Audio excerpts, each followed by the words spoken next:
Hi అండి, నమస్తే. ఈరోజు వీడియోలో మీకు మరొక లంచ్ బాక్స్ రెసిపీని చూపించబోతున్నానండి.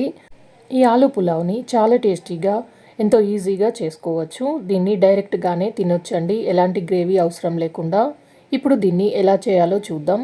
ఇక్కడ స్టవ్ మీద ఒక గిన్నె పెట్టుకొని దాంట్లో 2 టేబుల్ స్పూన్ వరకు ఆయిల్ వేసుకొని, ఆయిల్ వేడైన తర్వాత ఒక 2 యాలకులు, ఒక 3 లవంగాలు, కొంచెం సాజీరా, కొంచెం దాల్చిన చెక్క, ఒక బగారాకు వేసుకొని ఇవి వేగే వరకు వేయించుకున్న తర్వాత దీంట్లోనే ఒక 2 పచ్చిమిర్చిని ఇలా ముక్కల్లాగా కట్ చేసుకొని వేసుకోవాలి. ఇప్పుడు ఒక పెద్ద ఉల్లిపాయని ఇలా ముక్కల్లాగా కట్ చేసుకొని వేసుకొని ఇవన్నీ వేగే వరకు వేయించుకోవాలి. 1 నిమిషం పాటు కలుపుకొని వేగిన తర్వాత దీంట్లో 1/2 టేబుల్ స్పూన్ వరకు అల్లం వెల్లుల్లి పేస్ట్ వేసుకొని పచ్చివాసన పోయే వరకు కలుపుకోవాలి.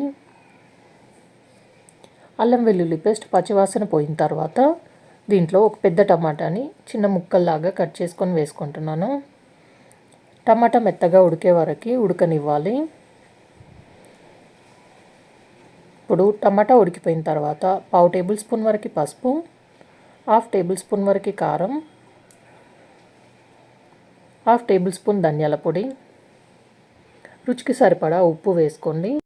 ఇప్పుడు ఇందులోనే 1/2 టేబుల్ స్పూన్ వరకు గరం మసాలా వేసుకొని వీటన్నిటిని బాగా కలిసేటట్టుగా కలుపుకోవాలి. ఇవన్నీ కలిసిన తర్వాత ఇప్పుడు ఇందులోకి ఒక 2 పెద్ద ఆలుగడ్డల్ని ఇలా పొట్టు తీసి కొంచెం పెద్ద సైజులోనే ముక్కలు కట్ చేసుకొని వేసుకోవాలి. ఇప్పుడు ఇందులో ఒక 2 టేబుల్ స్పూన్ వరకు పచ్చి బఠానీని వేసుకుంటున్నాను. ఇవన్నీ బాగా కలిసేటట్టుగా మిక్స్ చేసుకోవాలి. మనం వేసిన మసాలాలన్నీ ఆలుగడ్డ ముక్కలకి బాగా పట్టేటట్టుగా కలుపుకున్న తర్వాత దీనిపైన మూత పెట్టేసి, ఆలు ముక్కలు మరీ మెత్తగా ఉడకనవసరం లేదండి, ఒక 50% వరకు ఉడికితే సరిపోతుంది. మళ్ళీ ఆలు ముక్కలు రైస్ వేసిన తర్వాత ఉడుకుతాయి కదా. ఇప్పుడు ఇక్కడ నేను 250 గ్రామ్స్ వరకు బాస్మతి రైస్ని ముందుగానే నానబెట్టి తీసుకున్నానండి. ఇప్పుడు వీటిని ఇందులో వేసుకొని అన్నీ బాగా కలిసేటట్టుగా మెల్లగా కలుపుకోవాలి.